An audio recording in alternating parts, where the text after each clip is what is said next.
बातमी आहे कोकणातून। कोकणामध्ये महायुतीमध्ये कलगीतुरा, सिंधुदुर्गानंतर आता रत्नागिरीमध्ये राणेंचे फलक लागलेले आहेत। राणे आणि सामंतांमध्ये फलक युद्ध सुरू आहे। सिंधुदुर्गमध्ये उदय सामंत यांचे फलक लागले होते, त्याला नितेश राणे यांनी फलकाच्या माध्यमातूनच प्रत्युत्तर दिलं होतं। मात्र आता यानंतर रत्नागिरीमध्ये देखील राणेंचे फलक लागलेले आहेत।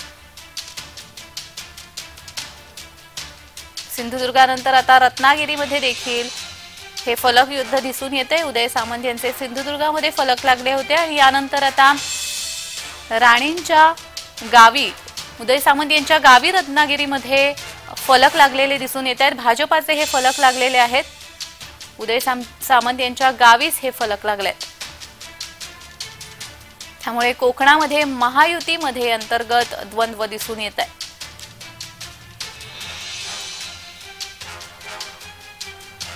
कोकणामध्ये महायुतीमध्ये कलगीतुरा पाहायला मिळतो आहे।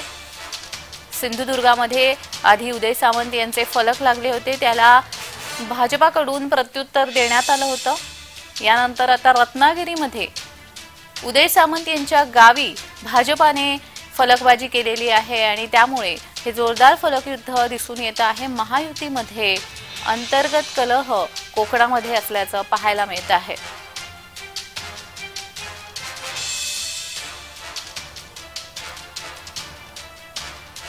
उदय सामंत आणि नितेश राणे यांच्यामध्ये ही फलकबाजी आपल्याला दिसून येते। सिंधुदुर्गामध्ये आधी उदय सामंत यांचे फलक लागले होते, त्यानंतर आता रत्नागिरीमध्ये देखील अशीच फलकबाजी केल्याचं पाहायला मिळतंय। कणकवलीमध्ये देखील भाजपाने फलक लावले होते, रत्नागिरीमध्ये देखील फलक लावण्यात आले। त्यामुळे महायुतीमध्ये अंतर्गत कलह निर्माण झाला का हा सवाल उपस्थित होतोय। उमेदवारीवरून लोकसभा निवडणुकीच्या उमेदवारीवरून कुठेतरी नाराजी दोनही गटांमध्ये होती, शिवसेना आणि भाजपामध्ये, आणि आता या फलकांच्या माध्यमातून ते दिसून येत आहे।